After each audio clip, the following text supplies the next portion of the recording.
Today I'll be explaining some of the tech and advanced options that can be performed in One Piece Grand Adventure. I picked Tashigi to show off the first tech because she's easily the one who benefits the most from it. As you can see, Tashigi's jabs are quite awful, having an absurd amount of end lag. Because of this absurd end lag, trying to link together two combo trees such as the one shown here is impossible. However, thanks to a tech known as lag cancelling, this link becomes possible. How is this performed?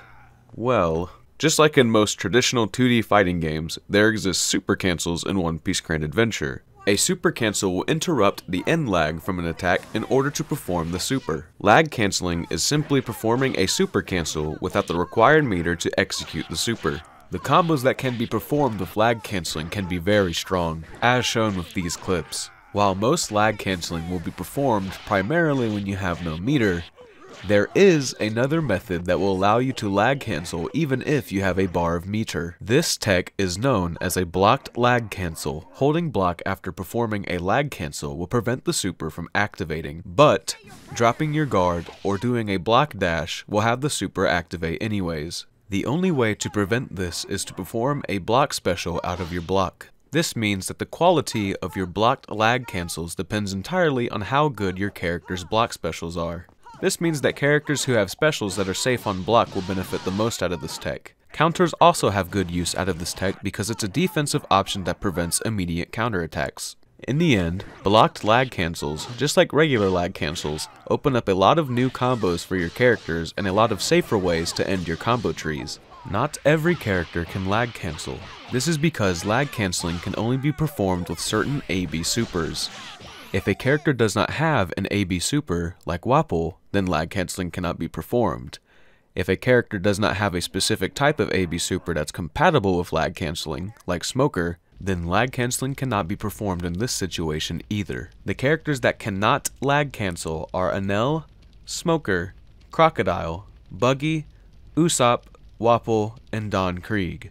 This next tech I'm going to discuss involves the block dash. In One Piece Grand Adventure, there exists a movement option called the block dash. Block dashing is a quick movement option that can only be performed towards the opponent. You can do any option out of a block dash except block. However, if you jump and immediately block to stop your jump, you can perform what is known as a block dash cancel. And from a block dash cancel, you can do what is known as a multi-dash. Multi-dashing is a powerful tech that allows you to cover a lot of distance in a short amount of time. Its best uses include finishing combos where the opponent is knocked too far away, surprising the opponent, or chasing down dives. Mastering block dash cancels and multi-dashes will give a strong boost to your mobility. Now I'd like to explain wall bounce OTGs. If you OTG someone next to a wall, rather than forcing a get up, you will wall bounce them, which can allow you to get additional follow-ups. Wall bounce OTGs are an integral part of some characters' punish games, and they're probably the most consistent way to confirm supers. Some characters such as Arlong can even loop their supers through wall bounce OTGs. The reason wall bounce OTGs are so strong is because they put your opponent slightly into the air. Because they don't go too high and blocking in the air is impossible, you're almost guaranteed a follow-up with almost any character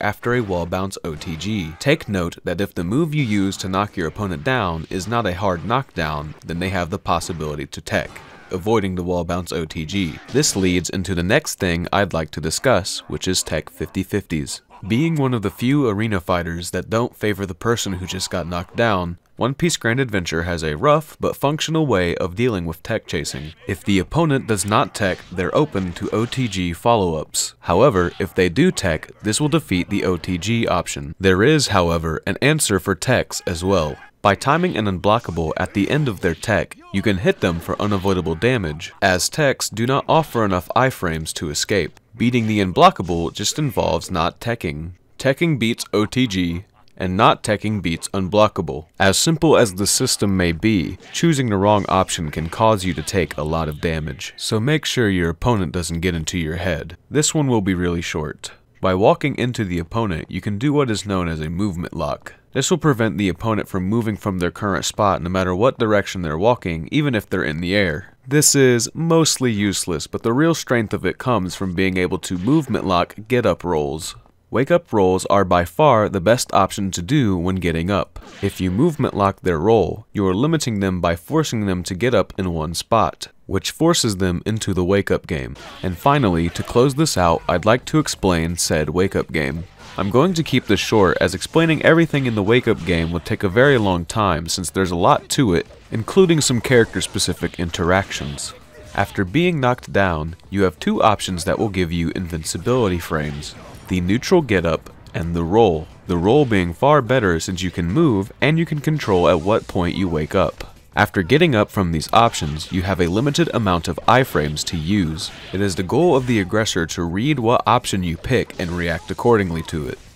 For some examples, if you woke up and tried to attack, your opponent would just have to jump over you and either do an aerial or land behind you and try to combo you. If you tried to jump after waking up, your opponent would just have to anti-air you or go air to air with you.